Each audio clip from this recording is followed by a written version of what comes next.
hay demasiada incertidumbre, muchísima incertidumbre en el campo laboral, y esto impacta, por supuesto, en el campo de la economía, ¿no?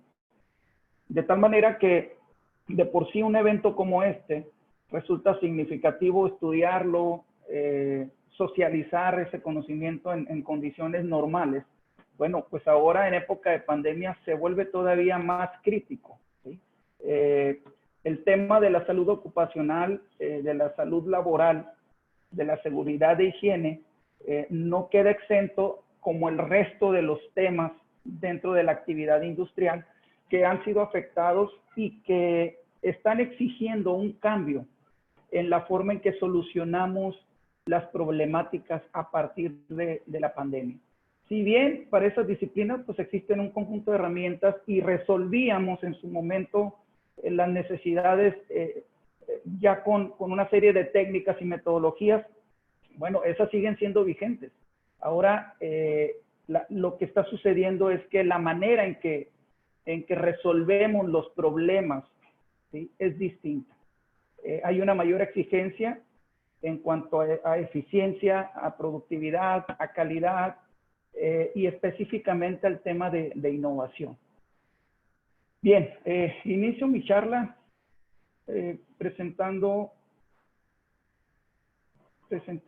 compartiendo con ustedes un poco el material en el que me estaría apoyando. Y bueno, la charla tiene este título, ¿sí?, la innovación y la productividad, analizando el rol propiamente que juega el gestor empresarial. Todos los acá presentes, de alguna manera, tenemos orientación hacia las empresas.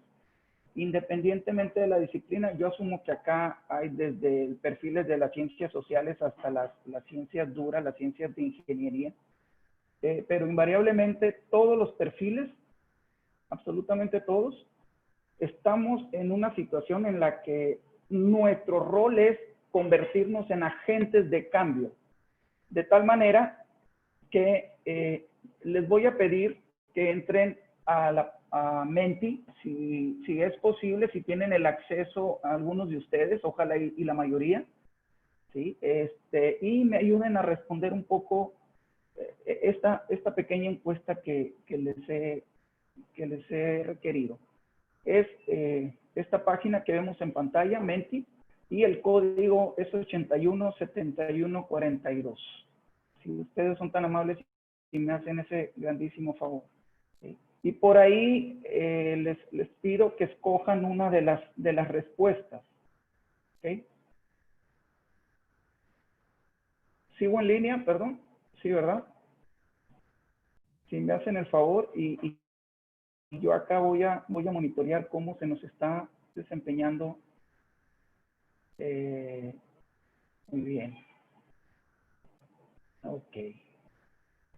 Solo una persona. Bueno, voy a dar un tiempo prudente para no atrasar el desarrollo de esta conferencia. Ok. Muy bien. Esta pregunta tiene que ver con la importancia que nosotros le damos a determinados elementos dentro del sistema industrial. A final de cuentas, nosotros lo que podemos ubicar acá son, se puede decir que cinco conceptos o 5 elementos que están presentes en cualquier sistema productivo. En cualquier sistema productivo donde se atiende la seguridad ocupacional, donde se atiende la seguridad de higiene, donde se atiende el ambiente organizacional y donde está presente el desafío del cambio. El desafío del cambio. El desafío que lleva a mi perfil profesional a generar un valor agregado en las soluciones con respecto a cómo se daban en el pasado.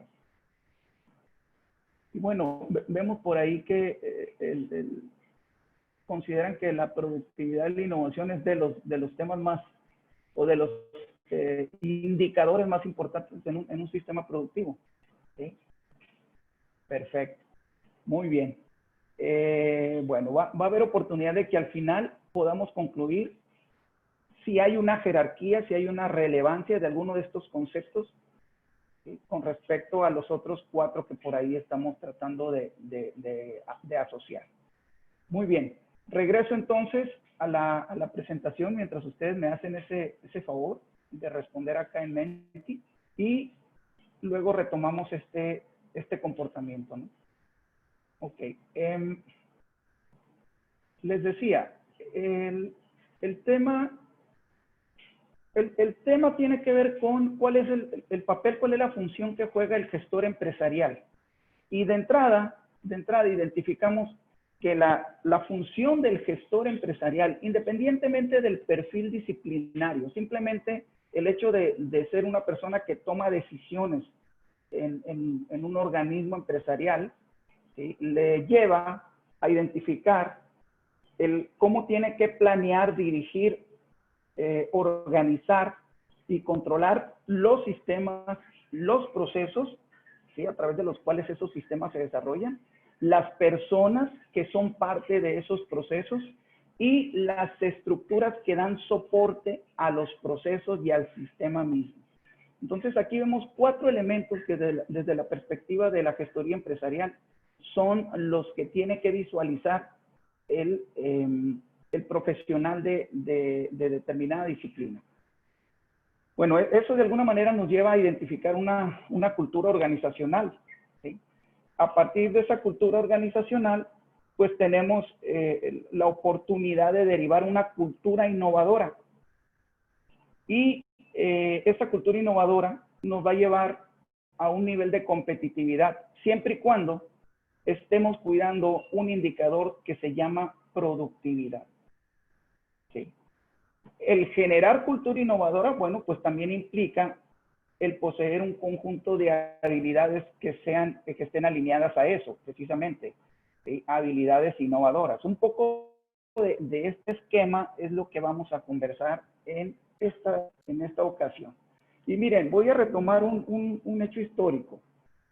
Estamos viendo cómo los desarrollos de ciencia, tecnología, desde luego de innovación, cada vez tienen una brecha más corta generacionalmente. Y siempre llama mi atención el siguiente ejemplo que vemos en pantalla, ¿no? En el caso de la telefonía, el llegar a los primeros 100 millones de usuarios de telefonía tomó 75 años. Cuando hablamos de la telefonía convencional, de la telefonía alámbrica, ¿ok? Y en contraste, fíjense, 75 años para sus primeros 100 millones de usuarios. En contraste, una red social, que es con lo que ahora estamos viviendo, ¿sí? Como lo es Facebook, alcanzar esos 100 millones de usuarios solo le tardó 4 años. Vean ustedes esta brecha tan significativa que nos está llevando a entender, ¿sí? Que la expectativa es que en 2 decenas de años más, ¿sí? Ya vamos a estar en una situación en la que un ordenador, según lo que la tendencia de los futuristas ahorita está estableciendo, ¿sí? Un ordenador o un computador se estima que tendrá la misma capacidad de un cerebro humano. Y vean cómo todo esto ya nos está dando muestras a este respecto.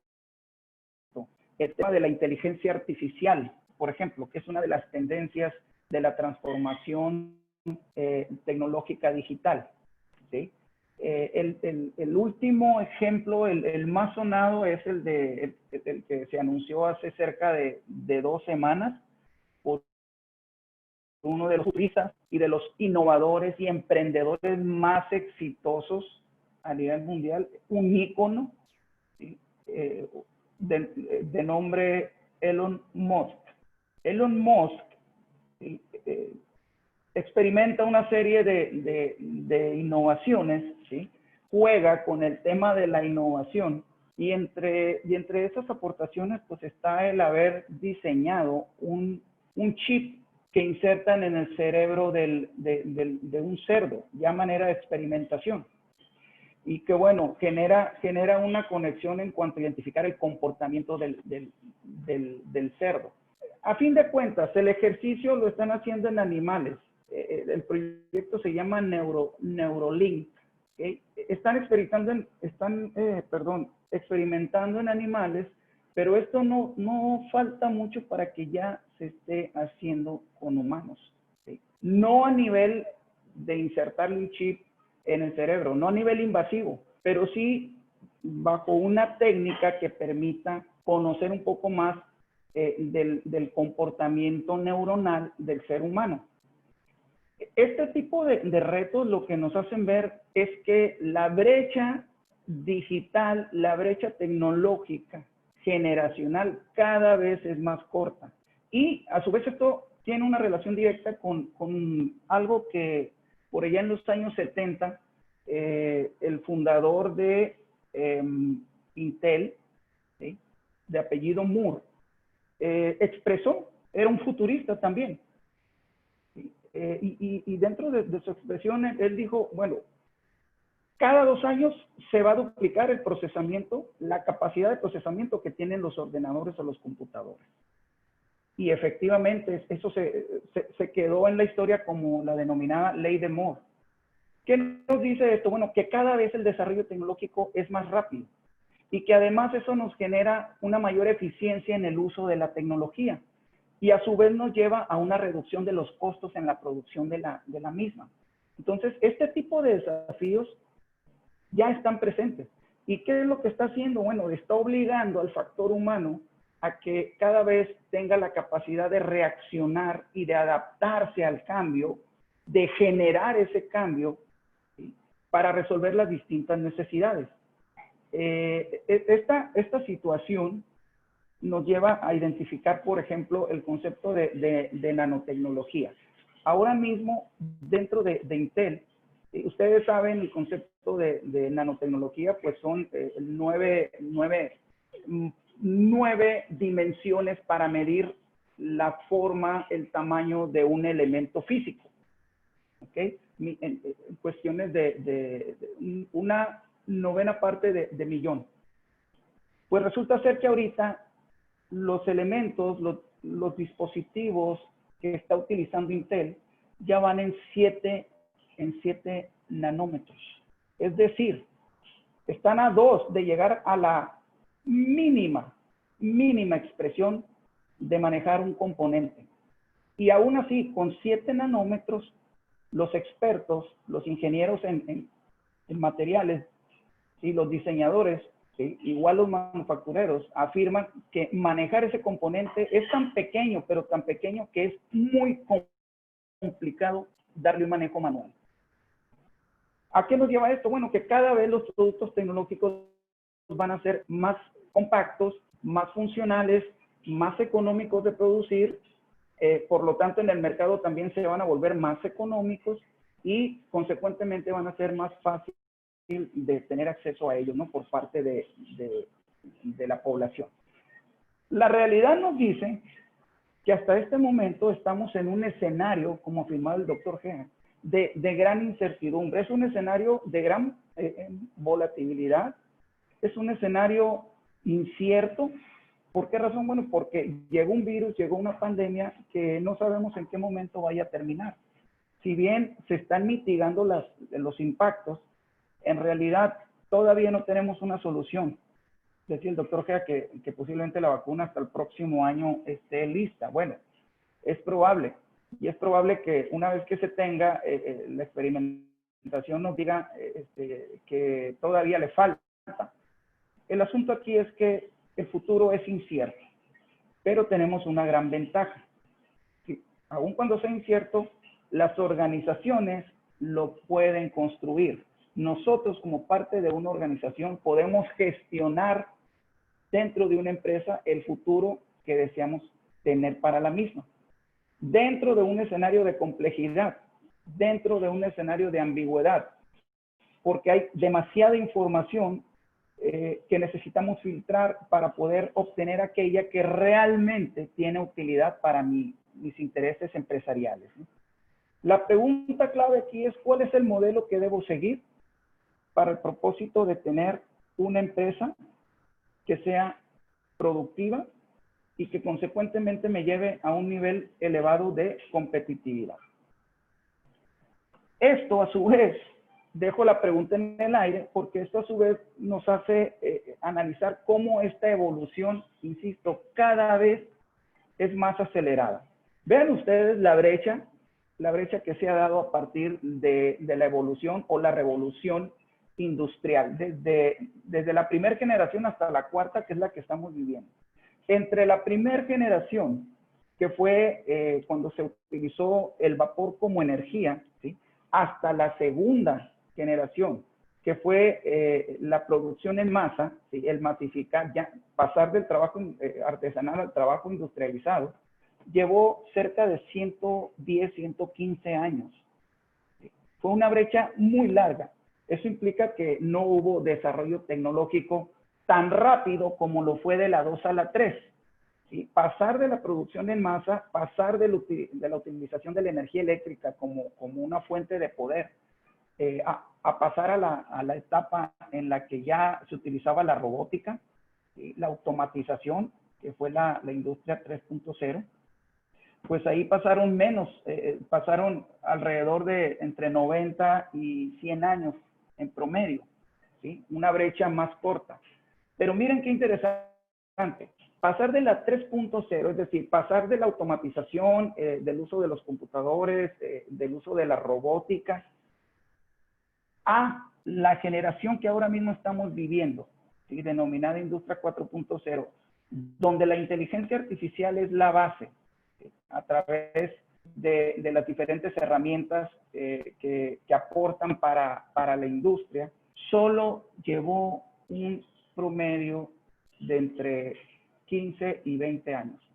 Es decir, la brecha mucho más corta. Y se espera que de 4.0 a la 5.0 ni siquiera pasen más de 15 años. Entonces, cada vez la brecha está obligando al factor humano a ser más adaptable a los cambios, a generar ese tipo de cambio que lleva a un nivel de competitividad en la solución de problemas, en la respuesta a las distintas necesidades sociales que se presentan. Y mire, hay un esquema muy interesante que ahora mismo les muestro, donde la innovación se vuelve un eje articulador dentro de la gestión organizacional. Del lado izquierdo podemos visualizar un modelo de gestión empresarial, donde sus principales elementos, que la mayoría de ustedes deben de manejar muy bien esta temática, insisto, porque este tema de la gestión empresarial, gestión organizacional, en la mayoría de las disciplinas administrativas se estudia, donde los tres elementos más significativos son, por un lado, el desarrollo humano, ¿sí?, el factor humano como elemento principal dentro del sistema, el ambiente de trabajo, el contexto laboral que le generamos al recurso humano, de tal manera que podamos estimular, ¿sí?, que su desempeño sea tan exitoso, que nos lleve al tercer elemento que resulta clave dentro del sistema organizacional, la productividad. Entonces, esta es la conexión que tienen y se lleva a cabo a través de una serie de elementos que se estudian, que se gestionan, ¿sí? El factor humano en un contexto ambiental favorable que permita un elevado nivel del indicador productividad. Consecuentemente, asumo que eso me va a llevar a la competitividad. Por otro lado, el contraste es con un sistema donde se gestiona la innovación para esta organización, ¿sí? Y el sistema de gestión de la innovación implica también personas, tal y cual el modelo administrativo.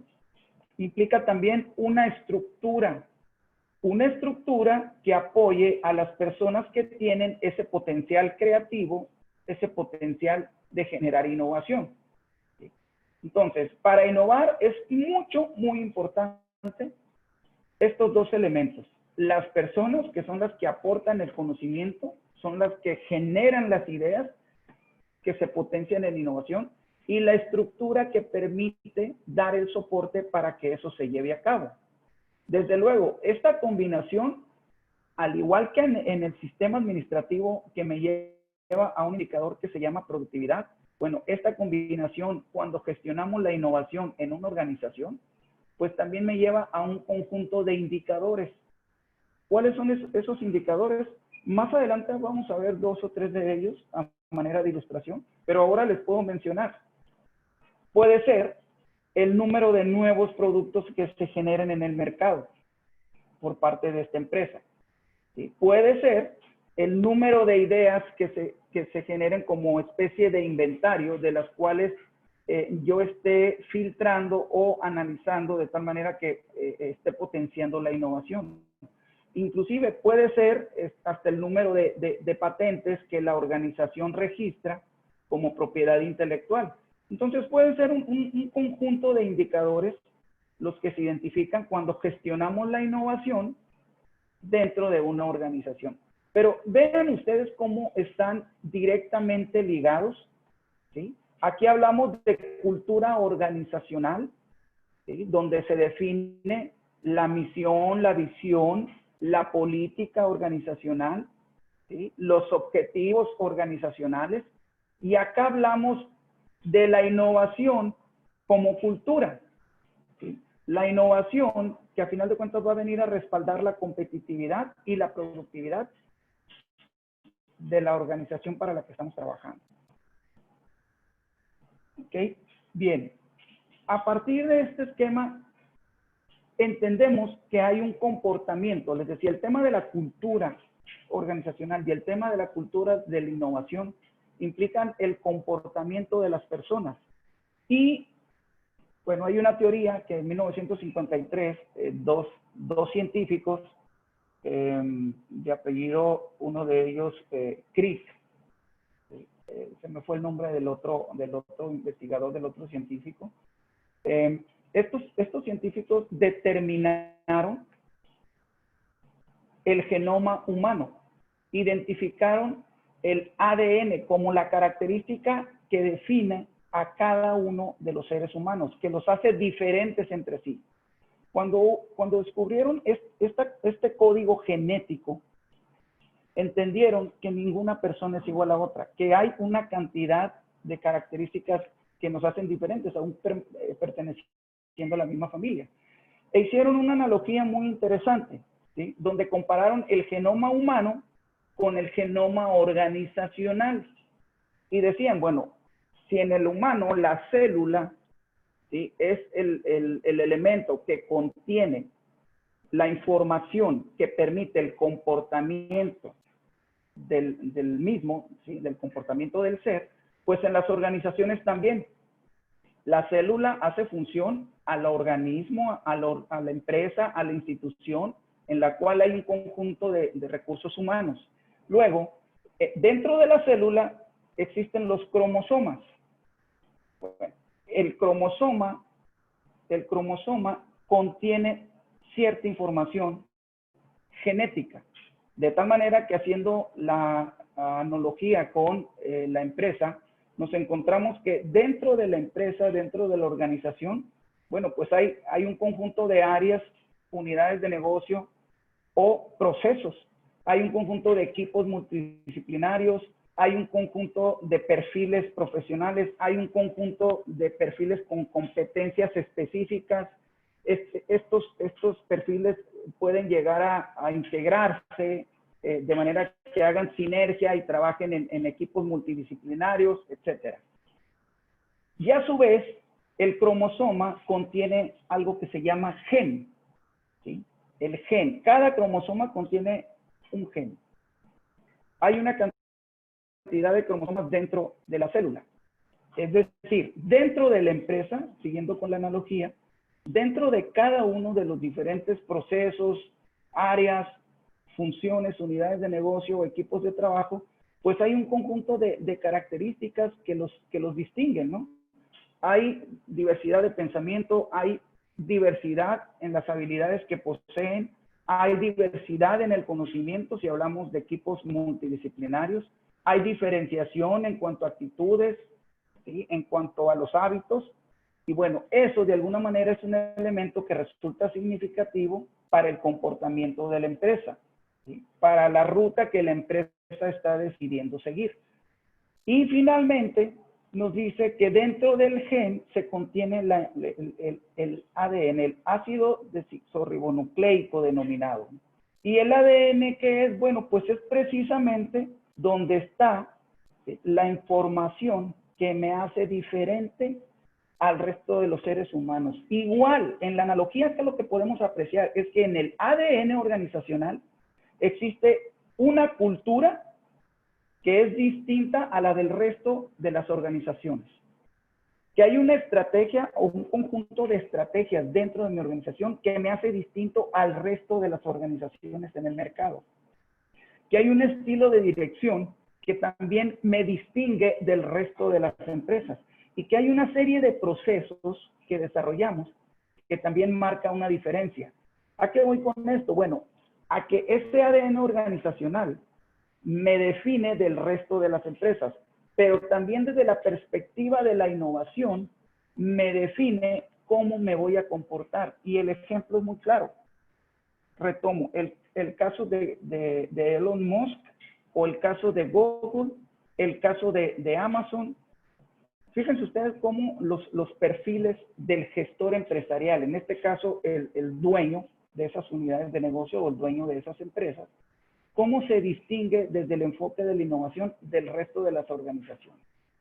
Vean cómo hay una diferencia significativa cuando hablamos, por ejemplo, de empresas que han evolucionado a través del tiempo y que han venido a ofertar una serie de productos, sean bienes o servicios, que marcan la diferencia con respecto a lo que en el pasado se nos ofrecía.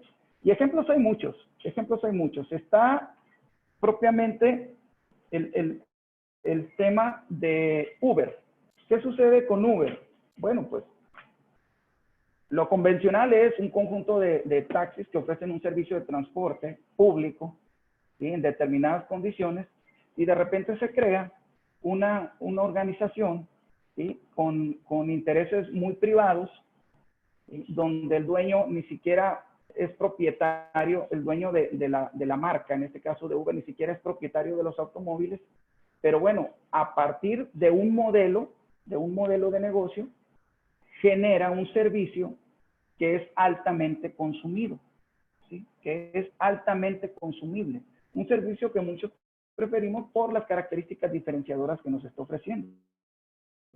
Entonces, como también otro ejemplo que nos sirve para ilustrar esto es la evolución que se ha tenido en el caso de lo que antes eran las salas de cine, el tener que visitar salas de cine físicamente, como de alguna manera esto se ha venido sustituyendo por un producto de una empresa que ha sido visionaria y que ha sido innovadora y que se llama Netflix.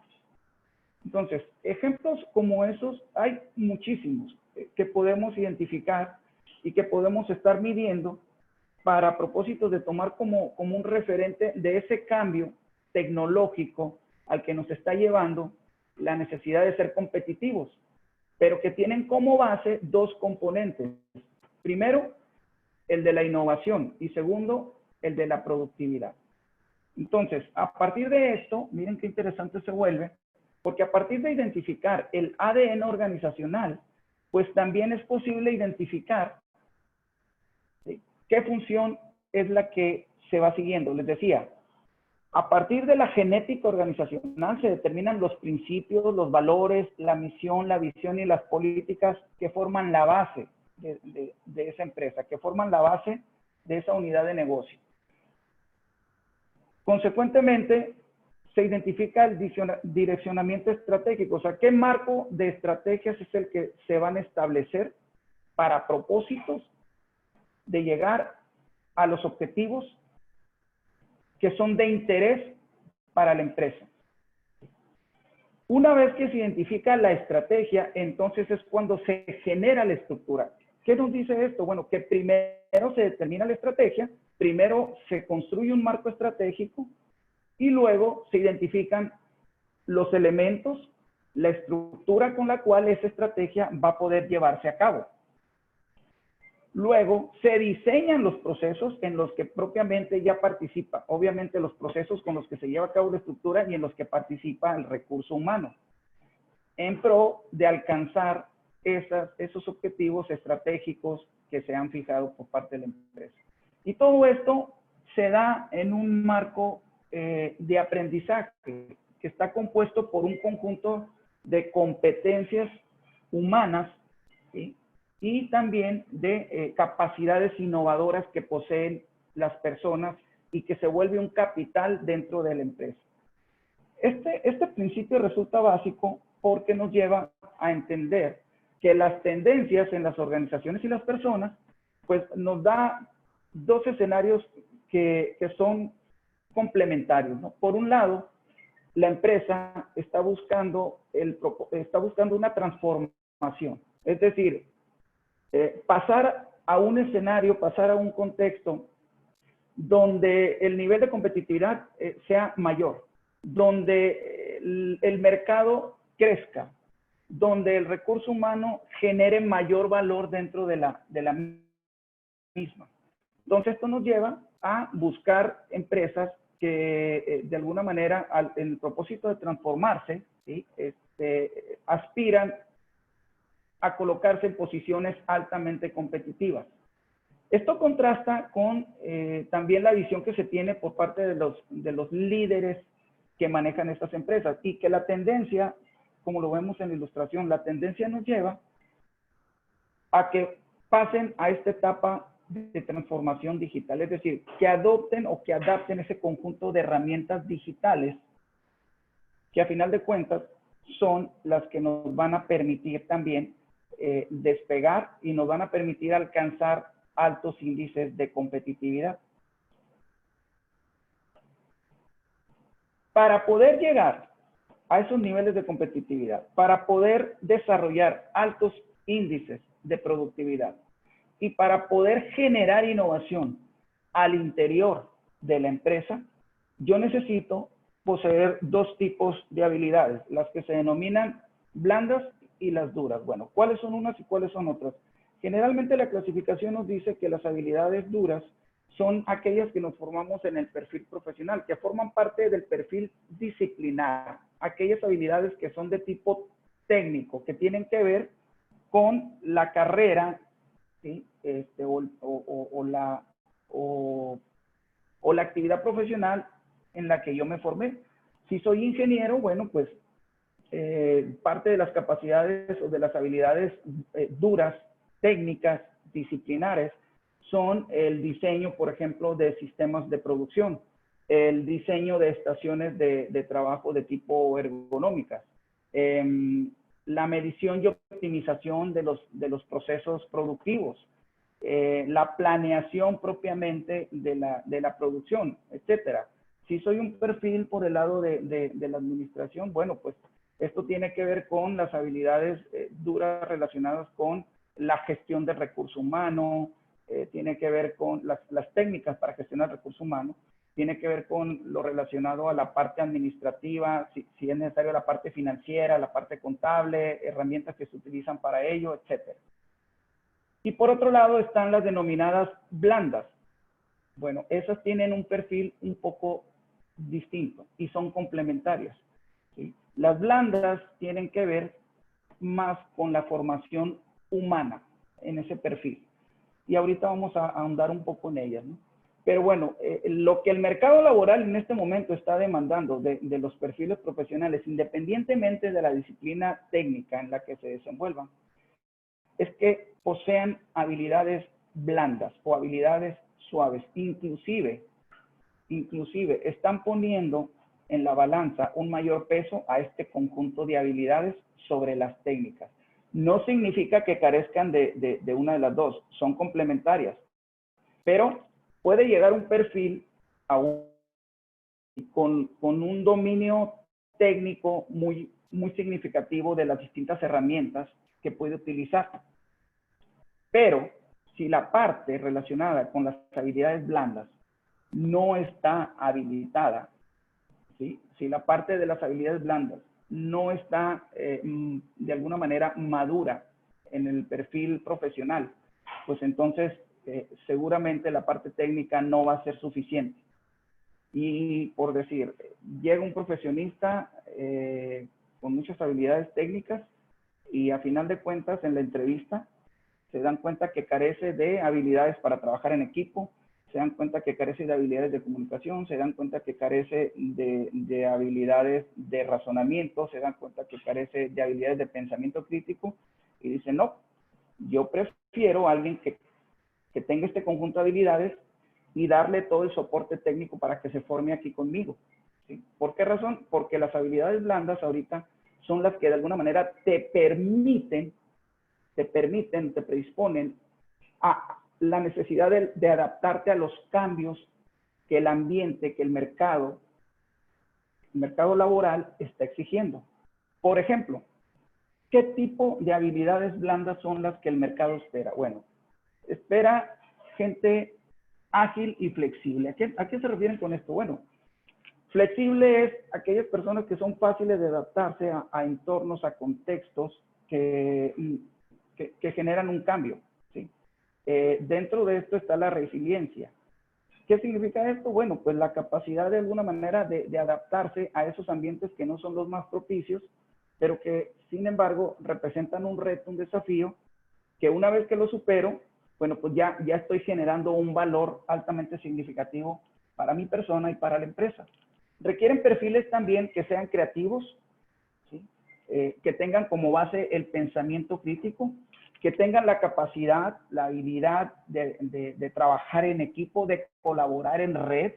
Ahora mismo lo que estamos haciendo es un ejercicio de colaboración en red, conectándonos desde México, desde Colombia, desde Perú hasta el Ecuador, ¿sí? Desde España, para generar valor, para generar conocimiento, que se convierte en valor para las empresas, que se convierte en valor para los perfiles profesionales que ahorita están presentes en este evento.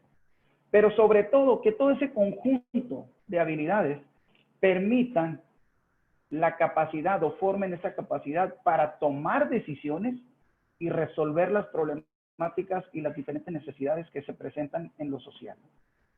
Específicamente, esto nos tiene que llevar a generar un valor agregado, insisto. Para eso nos contratan, para eso prestamos un servicio, para generar un valor agregado profesionalmente dentro de una organización.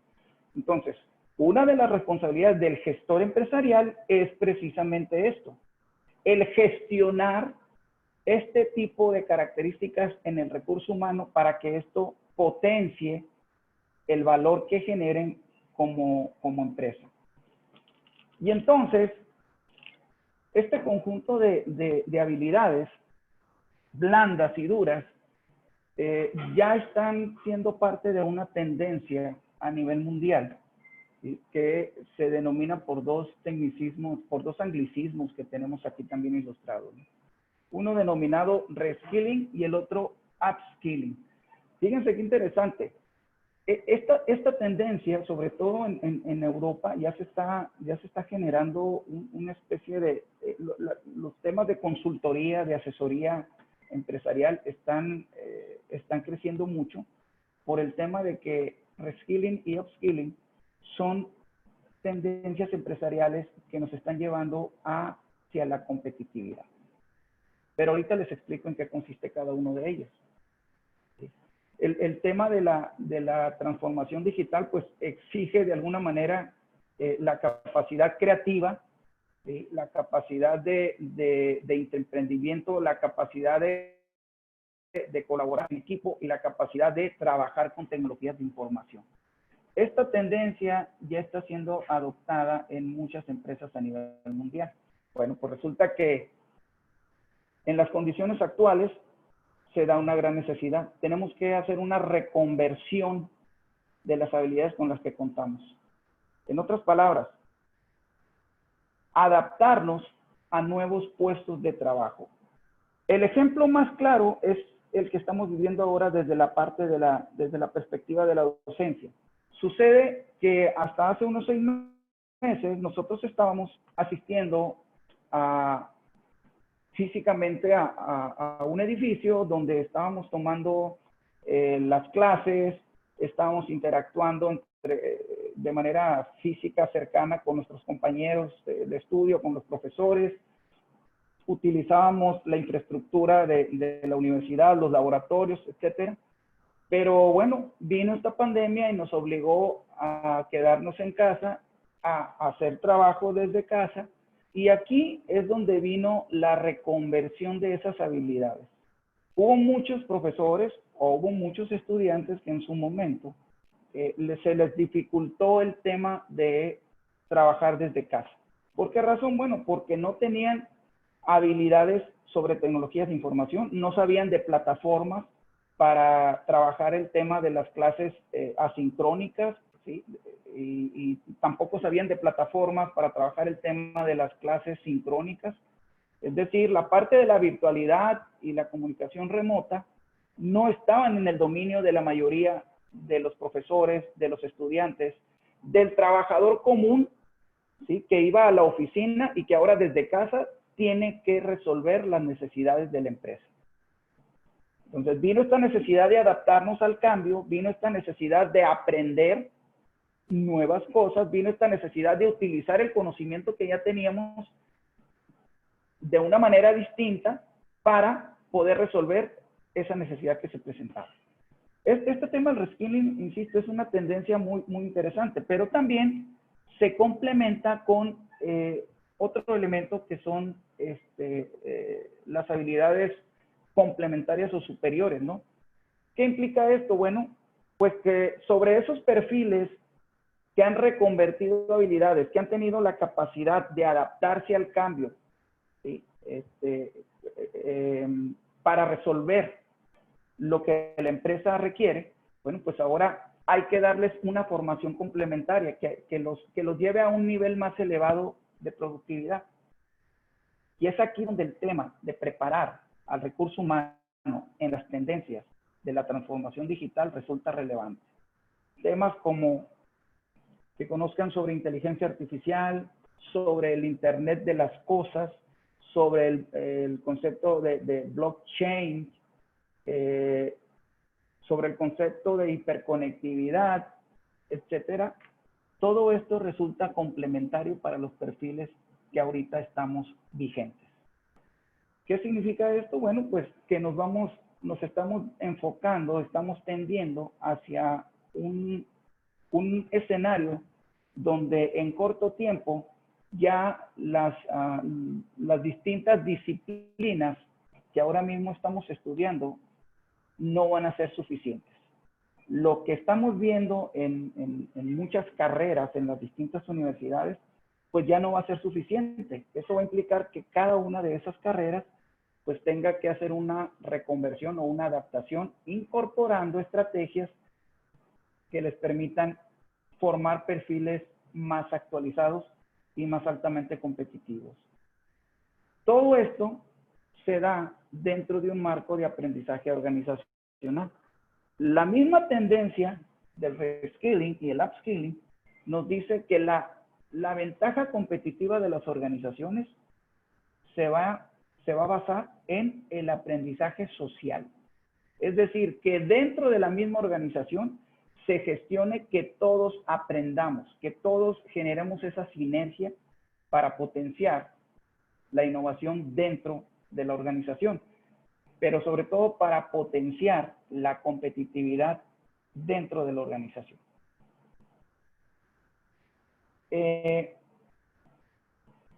Bueno, quise compartirles también este esquema que resulta interesante. Miren hacia dónde nos lleva este tema de la transformación digital que tiene que ser gestionada por el empresario o por el directivo de la empresa.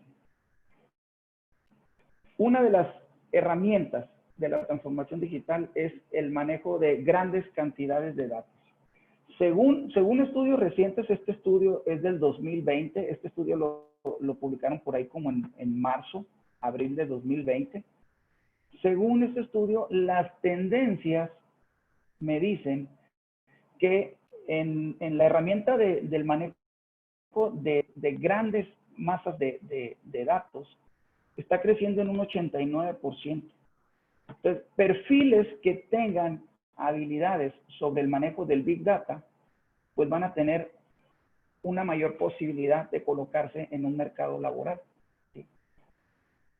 Otra tendencia es cómo hay un conjunto de habilidades que se están exigiendo en el perfil profesional, ¿sí? que lleven al manejo del Internet de las cosas. El conectar pequeñas funciones, pero altamente significativas, como el hecho de poder, por ejemplo, apagar diseñar dispositivos donde puedas tú apagar las luces de tu casa cuando estás fuera de ellas, si estás en la playa, si estás en una fiesta, o encenderlas. ¿Sí?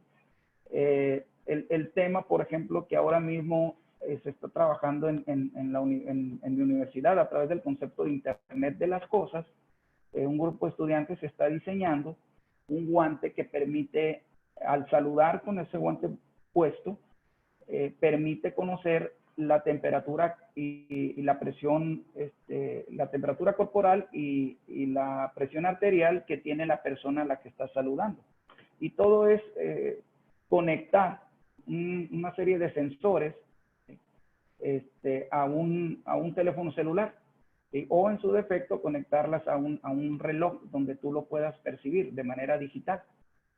Este tipo de experimentos, bueno, ¿qué hacen? Pues potencian la innovación, pero más que generar innovación en este momento, lo que estamos tratando es de sensibilizar a los estudiantes en cuanto a la necesidad de estudiar, de involucrarse en temáticas relacionadas con la transformación digital, en este caso con el Internet de las Cosas. Y como esos ejemplos, pues tenemos el de los mercados que ya se trabajan en cadenas, el blockchain denominado, ¿sí? El aprendizaje por medio de máquinas, la computación en las nubes, cómo estas tendencias están creciendo tanto.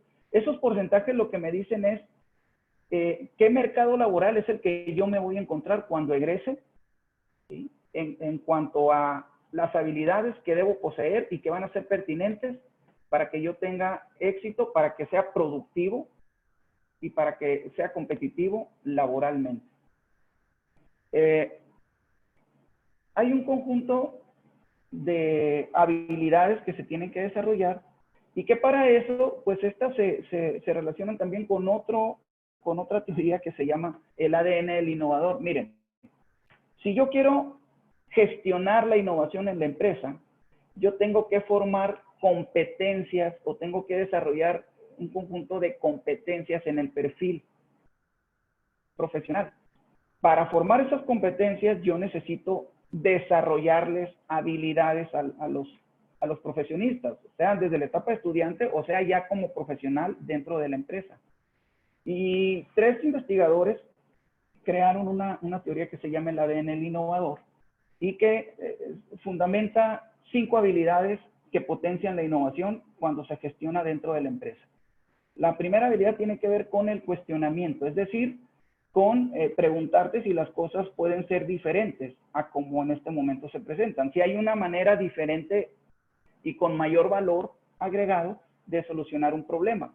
La segunda habilidad tiene que ver con la capacidad de observar, es decir, identificar un problema, conocer el contexto, identificar los elementos que te pueden ser útiles para resolver ese problema. Y la tercera habilidad tiene que ver con la capacidad de asociar ideas. Es decir, de conectar 2 ideas que en apariencia no tienen nada que ver, pero que una vez que logras conectarlas, que logras hacer sinergia, ¿sí? Esa idea se puede convertir potencialmente se puede convertir en innovación. Y la cuarta de las habilidades es la de experimentar, es decir, idea, prototipa y valida. Idea, crea y ponlo a funcionar para que te des cuenta si resuelve o no la necesidad. Si resuelve la necesidad, excelente. Si no la resuelve, pues el proceso de innovación es iterativo. Hay que seguir intentando con nuevas ideas.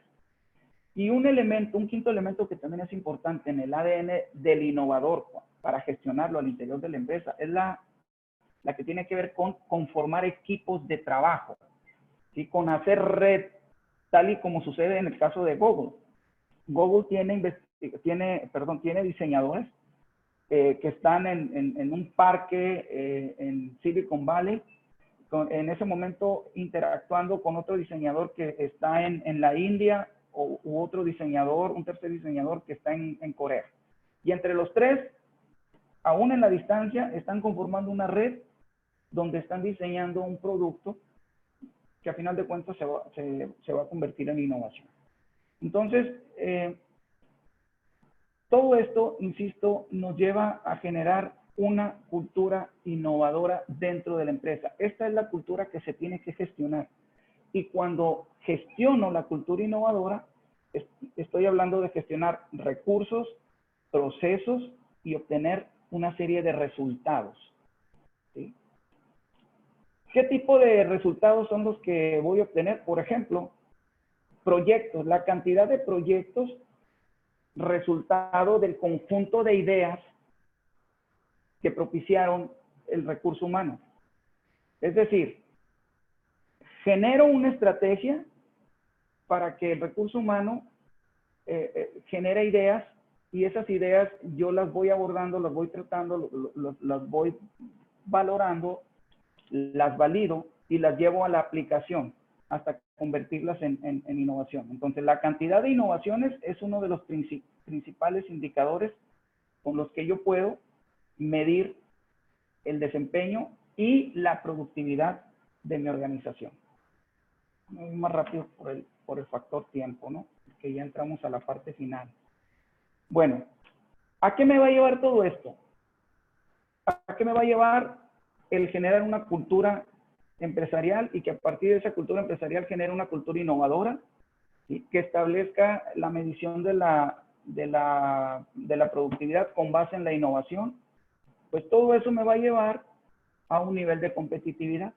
Y aquí les ilustro el último reporte del índice global de competitividad que genera el Foro Económico Mundial, donde aparecen los 10 países donde la gestión empresarial, donde la productividad se ha elevado a partir de que la gestión empresarial ha incorporado la innovación.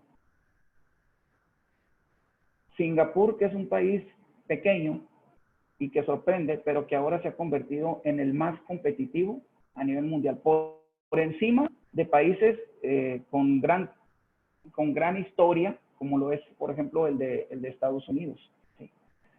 Hay una referencia que ven ustedes aquí abajo que resulta interesante para que la consulten y ahí podrán ver el caso específico de cada uno de sus países. En el caso de Ecuador, este se encuentra en el lugar 90. ¿Sí? En el lugar 90 de 141 países o de 141 economías. Entonces, los países de América Latina son los que se encuentran, el mejor posicionado es Chile, está en el lugar 33. Los países de América Latina son los países que se encuentran más rezagados en el tema de la competitividad. ¿Ok? Bien, entonces, para cerrar, ¿cuál es el rol del gestor empresarial para la innovación? En concreto, debe ser el de gestionar la innovación al interior de la empresa para incrementar la productividad y consecuentemente también elevar el nivel de competitividad. Y decía Porter que la competitividad o lo que una empresa debe mostrar son 3 características. Primero, que genere un producto que tenga una característica diferenciadora del resto de lo que hay en el mercado. Segundo, que esa característica sea difícil de copiar.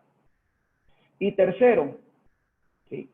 Que ese valor agregado que se está generando sea sostenible en el tiempo. Entonces, esos 3 elementos se van a lograr a través de la innovación y consecuentemente van a potenciar lo que Porter describe como o define como competitividad.